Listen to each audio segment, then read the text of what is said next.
on the line with us, David Quammen, journalist and author. His latest, Ebola, The Natural and Human History of a Deadly Virus. The website, davidquammen.com, Quammen. David, welcome to the program. It's good to be with you, Tom. Thanks for joining us. You've done extensive research on Ebola, and I'm curious your thoughts on, particularly given that a lot of the people who were in close contact with Thomas Duncan, the Liberian man who came to Texas and ended up infecting these two nurses, that the people who were close to him, the woman who was apparently sleeping with him, the kids who were in the house with him, none of them appear to be infected. The 21-day period has passed, and it looks like this is a lot less contagious than we might have thought. Do I have that right? You do, yeah. Yesterday was a big day for Ebola news. The fact that those, 43 people were cleared after the 21-day period. The fact that those two nurses had gotten infected in Dallas and then that a nurse had gotten infected in Madrid also really was spooky. It shouldn't have happened. And it made people start to wonder about this whole thing about Ebola being difficult to transmit and transmitting only by direct contact with bodily fluids. Now with these people in Dallas having been cleared, we're back to what we thought we knew about Ebola and what we apparently can rely on, which is that generally it is quite difficult to become infected, to contract this disease. You need to be unlucky and have direct contact with bodily fluids. Yeah, and the way that viruses work is they hijack a cell, turn it into a virus machine. When the cell has converted enough of its own material into viruses, into millions in some cases or billions of viruses, the cell explodes, it ruptures, and those viruses spill out. And apparently this is going on really aggressively in the alimentary tract, the GI tract, from mouth to butt. So when people throw up or when they have diarrhea, those fluids are rich with these exploded cells, with thus hundreds of billions of viruses.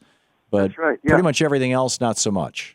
That's right, and you can think of that as its evolutionary strategy for perpetuating itself, for getting itself transmitted. Viruses, people argue about whether they're actually alive. They're very, very simple organisms, but they are subject to Darwinian natural selection. They do evolve, and they have strategies for living and for replicating. And for Ebola, that's the strategy. They cause bodily fluids to flow out of a victim, carrying the virus with them, so that it has a chance then of getting into the next host. And it flows out by way of, as you said, by way of vomit, diarrhea, and other bodily fluids. But it does not come out on a breath unless that breath actually contains maybe a little bit of a spittle, a spatter of saliva. We know that it also exists in saliva. Right.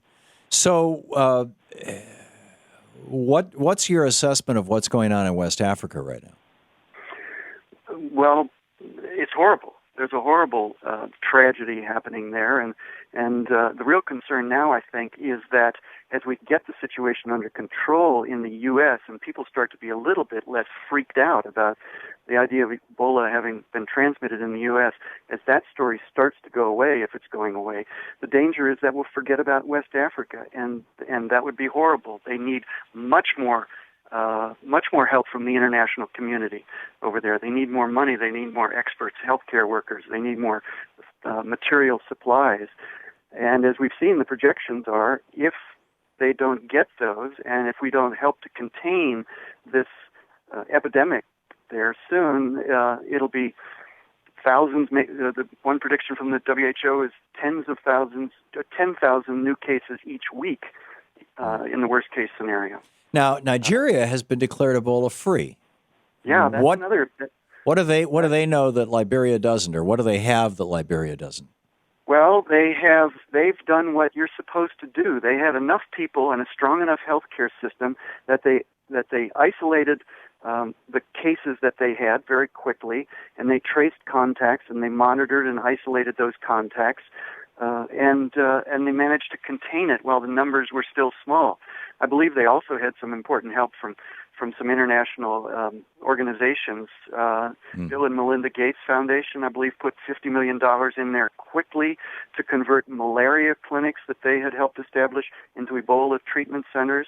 I believe that's accurate. And so this combination of things made it possible to contain the outbreak in Nigeria to 20 cases, of which 8 were fatal, and now Nigeria has been declared Ebola-free.